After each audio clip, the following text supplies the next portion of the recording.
The human man arrived at Station Halcyon with one small bag and many quiet hopes. He was not a soldier or a hero. He was a systems technician, trained to fix broken climate units and aging power lines. He expected routine work, long shifts, and polite distance from the many alien species that passed through the station every day. What he did not expect was to be assigned a shared living space. Station Halcyon floated at the edge of a blue star, far from Earth and far from any single empire. It was a neutral place, built for trade, research, and cooperation. Space was limited, so housing was shared by default. Humans were still new to deep interstellar life, and many of them were placed wherever space allowed. That was how the human found himself standing outside a small apartment door, reading the name on the panel again and again. Saraith of the Lurin. He had heard of the Lurin before, tall, graceful, with skin that shimmered like soft moonlight, known for logic, emotional restraint, and strict cultural rules. They were respected but also distant. Most species found them difficult to read. The door slid open before he could knock again. She stood there, calm and still, her eyes a deep silver blue. She was taller than him by a head, her posture straight, her expression unreadable. Light from the hallway reflected faintly off the smooth patterns along her arms. "You are the human," she said. Her voice was steady, almost musical, but carefully controlled. "Yes," he replied quickly. "I'm assigned here if that's okay. If not, I can ask for a reassignment." She studied him for a moment longer, then stepped aside. "The station assigned you." "Enter," she said. The apartment was simple. 2 sleeping areas, a shared kitchen space, and a narrow common room with a wide window looking out into the stars. Everything was clean, carefully organized, and very quiet. They spoke little at first. The human unpacked slowly, trying not to disturb anything. Saraith returned to her work terminal, her long fingers moving with precise speed. The silence was not uncomfortable, but it was heavy, like a rule neither of them had spoken aloud. Over the next few days, they settled into a routine. The human worked long hours repairing cooling systems in the lower rings of the station. He came back tired, sometimes frustrated, but always polite. He cooked simple meals, always asking before using shared space. Saraith observed him quietly at first, then gradually began to join him for meals. Their conversations were careful and short. She asked about Earth. He asked about Lurin architecture. Neither pushed too far. Trust grew slowly, like light at the edge of a long night. Then the station alarms sounded. The warning echoed through every corridor, every living space. A solar storm had erupted without warning, far stronger than predicted. The station's shields activated, but external travel was immediately suspended. No ships could dock or leave. A station-wide message followed. "Attention all residents. Due to the severity of the stellar disturbance, Station Halcyon is now under full lockdown. Estimated duration, 3 standard weeks. Please remain in your assigned living quarters unless directed otherwise. 3 weeks. The human felt a small knot of worry tighten in his chest. Supplies would be fine, the station was prepared for emergencies, but being confined was never easy. He glanced toward Saraith. She was very still. Her breathing had changed, slow but deeper than before. One of her hands rested lightly against the edge of the table, fingers tense. "Are you okay?" he asked gently. She did not answer right away. When she finally spoke, her voice was quieter. "This timing is unfortunate," he frowned slightly. "Because of the storm." "Yes," she said, "and because of my people's cycle." He waited. He had learned that silence was often the most respectful response. "My species experiences a biological season," she continued. "It increases emotional sensitivity and internal pressure. We usually return to our homeworlds during this time. Isolation is preferred." "Oh," he said, "I didn't know, I'm sorry." "It is not your fault," she replied. "The station records did not note it. Humans are not yet required to study such details." The days that followed were different. Saraith became more withdrawn, spending long hours in her sleeping area. When she did emerge, her control seemed strained, like a finely balanced system under too much load. She avoided eye contact. Her movements were slower, more deliberate. The human noticed everything. He adjusted his routine without being asked. He kept the common space quiet. He prepared meals and left them covered on the counter so she could eat when she wished. He spoke softly, never suddenly. One evening, the station's artificial lighting flickered. Power fluctuations were spreading as the solar storm intensified. Saraith stood near the window, her hands clenched at her sides. "My people fear this season," she said suddenly, without turning. Not because of what we feel, but because of what others have done to us during it. He felt his chest tighten. I'm sorry that happened, he said. Truly. She finally looked at him then. Her eyes were bright, not with desire, but with something closer to fear. Many species see vulnerability as opportunity, she said. You remain. He nodded. This is my home right now, so is this apartment. I'm not going anywhere. The power went out an hour later. Emergency lights activated, casting the room in a soft red glow. The station message system announced that repairs were ongoing, but full restoration would take time. In other sections of the station, panic spread. Some species reacted poorly to confinement and stress. Security alerts increased. Distant sounds echoed through the corridors. Inside the apartment, the human lit a small portable lamp and set it on the table. It's not much, he said, offering a small smile, but it helps. Saraith watched him, her expression conflicted. You show restraint, she said. That is not common, he shrugged. Where I come from, self-control is how we survive. Space is big, people are different. If we don't respect each other, nothing works. That night, a loud impact shook the station. Something struck the outer shield. The apartment lights flickered again. Instinctively, the human moved, placing himself slightly in front of Saraith without thinking. It was not a protective stance learned in training. It was simple reflex. She noticed. Her hand brushed his arm, light and uncertain. She froze, then slowly pulled away, as if afraid of crossing a line she did not want to break. I did not ask for your protection, she said quietly. I know, he replied. I chose it. Silence followed, heavy but not empty. As the days passed, they talked more. Not about the season directly, but about fears, about expectations placed on them by their species. The humans spoke of Earth's long history of mistakes and growth.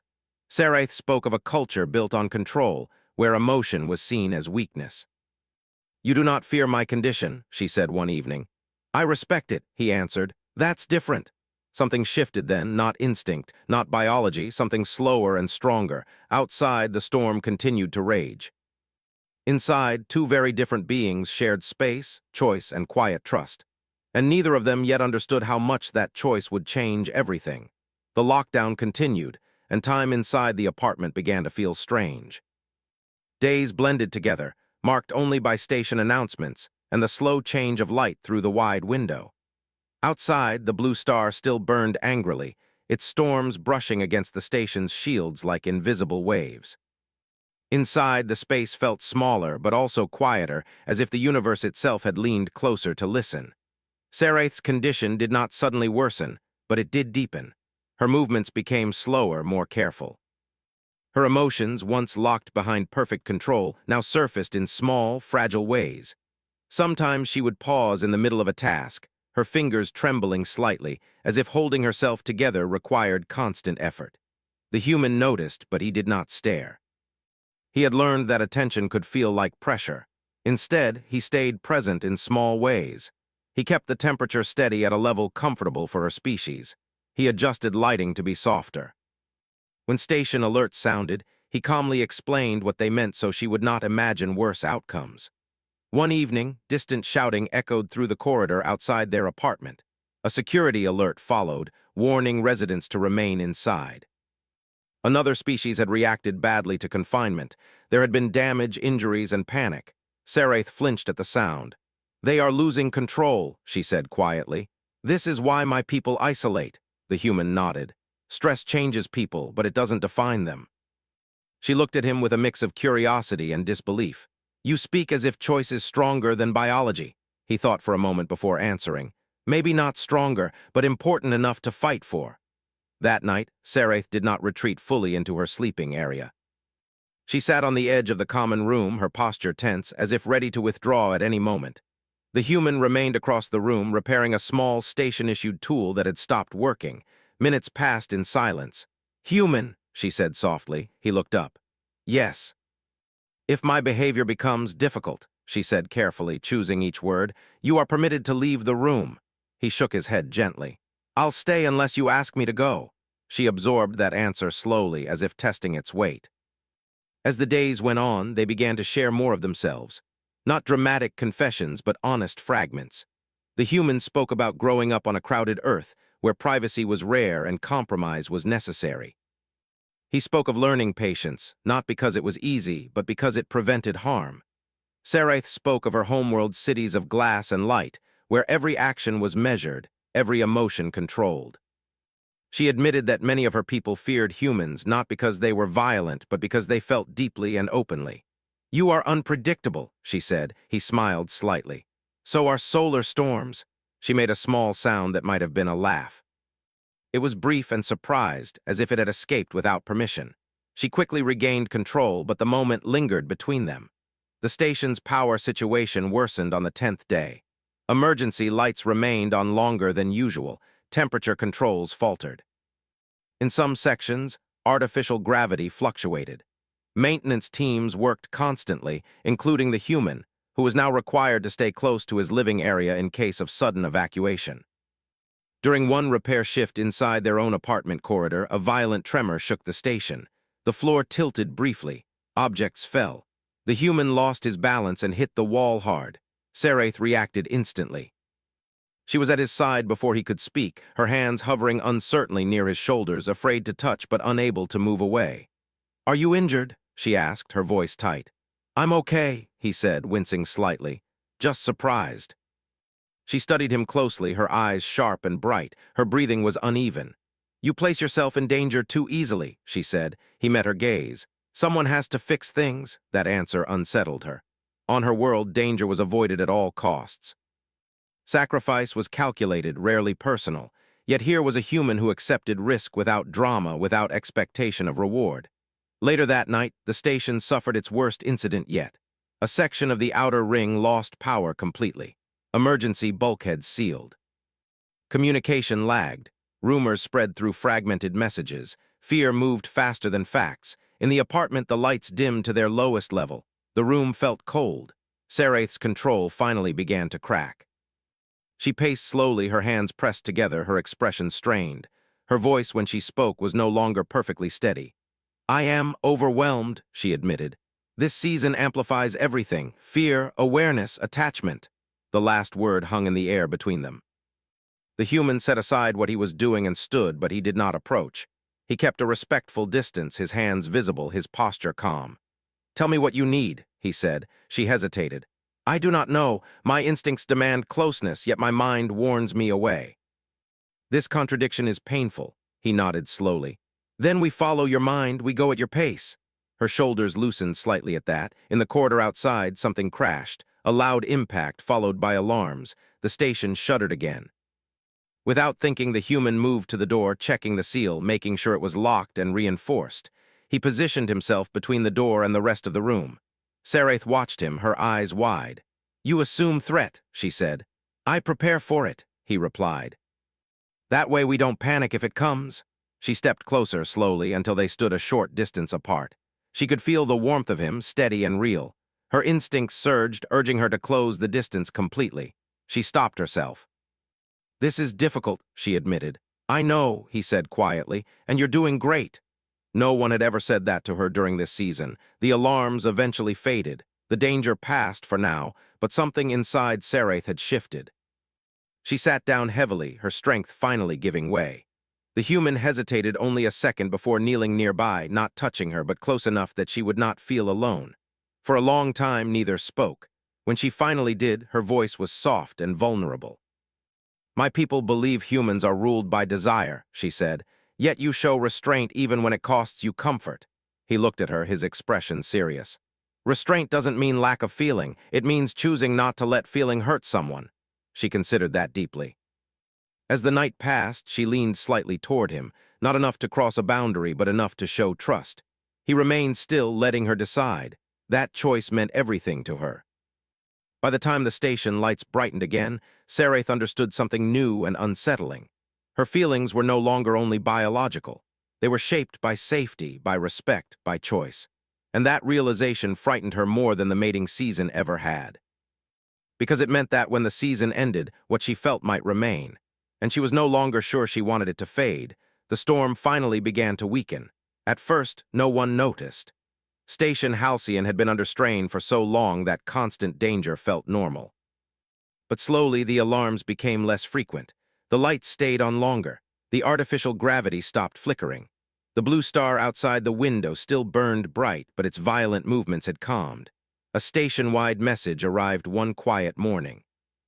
Attention all residents. Stellar activity is decreasing. Lockdown status will be lifted in 4 standard days. Prepare for gradual return to normal operations. 4 days. The words settled into the apartment like a gentle weight. For the human, it meant returning to work, to routines, to a life that looked familiar. For Sereth, it meant something far more complicated. Her season was ending. The intense internal pressure that had shaped every moment slowly eased. Her breathing became steadier. The constant tension behind her eyes softened. She regained the control her species valued so deeply. And yet, something remained. She noticed it in the quiet moments, in the way she listened for the human's footsteps when he moved through the apartment, in the strange sense of absence when he worked in another section of the station, in the way her thoughts returned to him without effort. This was not supposed to happen. According to everything she had been taught, once the season passed, the pull would fade. Memory would remain, but urgency would not. Emotion would return to its ordered state. But what she felt now was calm, steady, and clear. It frightened her. The human sensed the change too, though he did not understand it fully. Sereth seemed more composed, more like she had been when they first met. Yet there was also a distance in her, a careful quiet that felt different from before. He did not push. On the second day before lockdown ended, station security requested his presence. There had been an incident during the storm, and witnesses had mentioned his actions.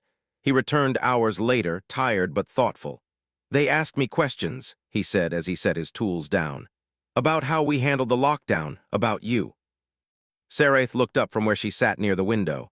"What did you tell them?" "The truth," he replied. "That you followed protocol, that you showed restraint, that you were not a danger to anyone." Her fingers tightened slightly. "My people are often judged during this season," she said. "Restrictions are placed on us, sometimes relocation." "I know," he said gently. "That's why I spoke clearly." She studied him.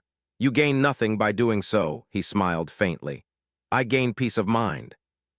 That night, Sereth did something her instincts had warned her against. She asked a question. "When the lockdown ends," she said quietly, "you may request reassignment." "Yes," he said. "Shared housing often changes after emergencies." "Will you?" she asked. The human paused. He had thought about this more than once. "I don't know," he said honestly. "If you want space, I'll respect that. If you want me to stay, I'd like that too." She turned back toward the stars, her reflection faint in the glass. "My people would say that this connection should end now," she said, "that it was created under biological influence and stress." "And what do you say?" he asked. She did not answer right away. On the third day, the station council announced a formal review. Multiple species had shown unexpected behavioral changes during the storm. Humans, in particular, had been noted for their calming influence in shared environments. Sereth was summoned as a representative of her species. The human accompanied her as an observer. The council chamber was large and filled with beings of many forms. Light shifted across polished surfaces. Voices echoed softly. Sereth stood tall and composed. No one would guess how uncertain she felt inside. When asked about her experience, she spoke carefully. "I followed my training," she said. "I maintained control, I avoided harm." A council member leaned forward. "And the human," she hesitated, then chose honesty. "He respected my boundaries. He offered support without demand. He did not exploit my vulnerability." Murmurs spread through the chamber. Another voice spoke. "Do you believe this behavior is typical of humans?" Sereth glanced briefly toward him. He stood quietly, hands folded, not meeting her gaze, giving her complete freedom. "Yes," she said firmly. "I believe it is a choice humans make, again and again." The council adjourned with no penalties, only recommendations. Increased cooperation, further study, trust cautiously offered. As they walked back through the corridor, Sereth felt something loosen inside her chest. "You spoke strongly," the human said. "I spoke truthfully," she replied. That evening, the station lights shifted back to normal. The lockdown officially ended, doors unlocked, corridors filled with movement again, normal life resumed. Inside the apartment, Sereth stood alone for a long moment. The quiet was different now, not heavy, empty. She found the human in the common room packing away emergency supplies. "It is over," she said. "Yes," he replied. "How do you feel?" She considered the question carefully. "Clear," she said, "and conflicted." He nodded, accepting that. I have made a decision, she continued. He looked up, attentive but calm. I will not request reassignment, she said. Not yet. His expression softened, but he did not smile. I do not believe what I feel is a result of the season, she said. If it were, it would have faded by now. What remains was built through safety, respect, and choice. She took a step closer, stopping at a distance that felt right. If you wish to leave, I will understand, she added. But if you stay, it must be as equals, without obligation. He met her eyes. I'll stay, he said, because I want to, not because I expect anything. For the first time since they met, Saraith allowed herself to relax fully in his presence. Not because of instinct, because of trust. In the days that followed, word spread through Station Halcyon. Humans were requested as mediators, technicians, shared housing partners. Not because they were the strongest or the smartest, but because they listened, adapted, and chose restraint. Saraith observed these changes quietly. One evening, she and the humans stood by the window again, watching ships come and go. My people believe strength is control, she said. Humans have taught me that strength can also be kindness. He smiled gently. We're still learning too. The unexpected encounter had not been dramatic or physical. It had been something far more powerful. Two beings, different in every way, choosing understanding over fear. And in that choice, the galaxy shifted just a little toward something better.